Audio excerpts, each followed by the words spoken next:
Hi, Frank Grimes here. This video is going to be specifically for my Bujinkan martial arts friends and students. If you know me from one of my other hobbies and organizations I'm into, what I'm about to say and show might not make any sense to you, and that's fine. If you want to, you can hit me up later, or otherwise just ignore this and go on to the next one. Today we're going to talk about the Sanshin kata. Now that everybody's kind of stuck at home in quarantine, a lot of folks are doing a lot of work on the Sanshin, and I was going to give a few little tips to help you get the most out of your practice. So starting with Chino kata, when you do Chino kata, it's a pendulum swing of the arm and with the attacks. You step forward and you make the strike, set, step forward, make the strike, and set. You get your power from this technique through this pendulum sort of circular motion. And the idea of this is not so much just to learn this strike, it's the idea of how to develop power with this centrifugal force. So when you're practicing Chino kata, you want to be able to step forward, make a strike. You also want to be able to do backwards and still get the same centrifugal force power. And you want to be able to do it in place. So the idea being that however you're moving, forward, backward, or in place, you have the centrifugal force behind your strike. Now, one place where this shows up is, for example, if you have weapons. Everybody is familiar with a bull footer with a bow, but look at this body motion here. This is the same body motion and circular centrifugal force as you get in Chino kata. There's no difference here. It's the same power and motion that I'm getting with this strike. Same thing also applies if you have any kind of a flexible weapon, such as the kiketsu shogi. The idea behind the kiketsu shogi, you're not just whipping your wrist around, you're making an actual centrifugal motion on the strike with your body, and that's where the power comes from. It's not power from just swinging the arm, it's power with the centrifugal force of the body. So when you're using your weapons, think about your Sanshin and how that plays into the motions that give you this power. Second would be the Suino kata. So Suino kata, you're set, strike, your defense, strike, forward.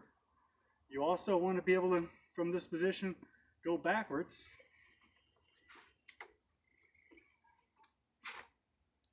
And you also want to be able to do it in place.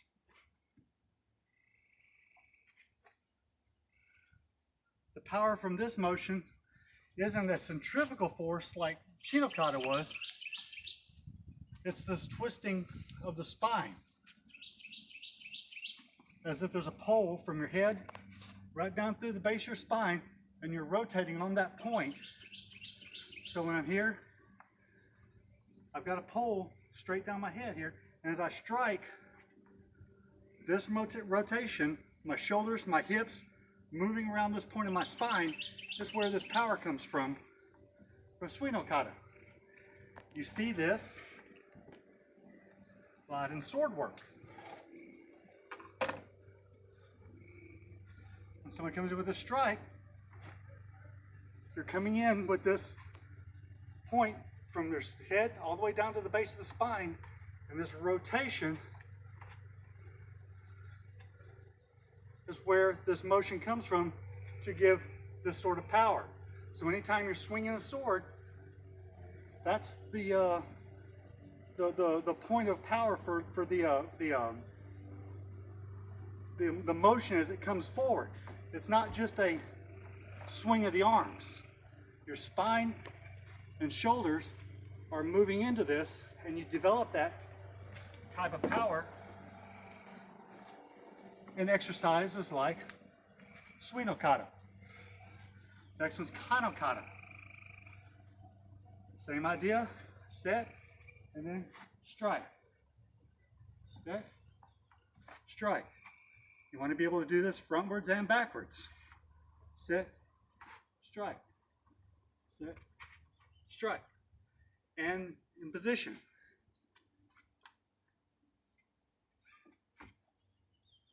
Once again, this has developed a specific method of developing power.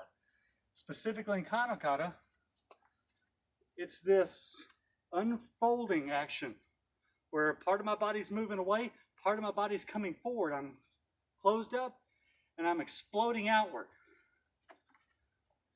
Set, and then I draw in and I expand to create the power. It's a kind of an explosive push away. In weapons, we see this a lot with our one-handed weapons. For example, with Tanto Jitsu, this type of strike is where you would get that power. You're not just going to chop with your arm. It's this explosive, expanding power that you develop with kata. Same thing with a hanbo. When you strike with a hanbo one-handed, it's this explosive power, not just your arm. Set, and then you're drawing in and making this unfolding action to get the power with a one-handed weapon. Doesn't matter if it's a jute or hammer. You also see this idea with shuriken. Shuriken are one-handed weapons.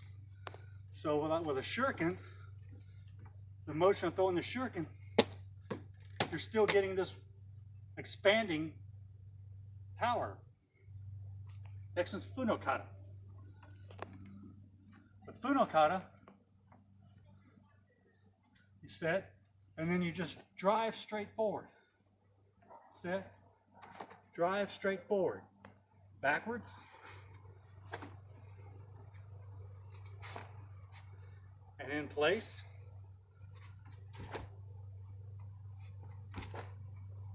So you can do this motion with a rock of the knees. That's where the power of this is coming from. If I'm here, it's a very linear action. I'm not using the twist of my spine. I'm using driving my spine straight forward with my weight rocked over the knees. In weapons, we see this in yari. If I'm here, this type of driving straight forward motion.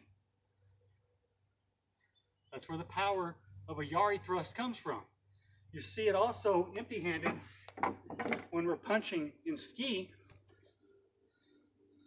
And so it's a good place to practice that idea. But when you're doing a weapon combo, specifically make sure that whatever you're doing with your backhand doesn't throw everything out of alignment. So if I have a yari attack and I'm trying to drive straight forward, if I've got something out here, I'm going to be putting curves into it, putting turns and twists into it. I don't want that with the power you generate from funokata. You want everything linear, in line, so that your weight goes straight into your target. And that's what you should concentrate on when you're practicing that. Last one is kunokata. With kunokata, has that kick, set, Mitsubishi, strike. You want to be able to do it backwards as well. Set, Mitsubishi, strike, set, Mitsubishi, strike, and in place, set, Mitsubishi, strike, set, Mitsubishi, strike. So the idea on this, for the power generation, you're not using a twisting of the hips, you're not doing any sort of drive straight forward or centrifugal force. What you're doing is lifting your weight up and then dropping it towards your opponent. So when I'm here, and I've made my defense, as I bring up this Mitsubishi, I'm also raising my body up. Once that happens, this kick drives forward. This kick is up and then in. So defense, up, in. So it's a rise and drop. In weapons, you see that, especially with big weapons. With like a bicento. I have a bicento here. I rise, I do my defense, and then I'll rise, drop. You're not gonna just take a bicento and be all just real small, tiny movements. Bicento is a big weapon. So when you do this weapon, you have to use the weight of the weapon as part of your attack. And in doing so, rise and drop. That's what you get with the Uno kata. Same thing with a kamayari. If you're using the kamayari, especially if you're using the hook to reach and grab somebody, it's a rise motion and a drop where your weight is what's doing the action, not just a twist of the hips or a turn of the spine.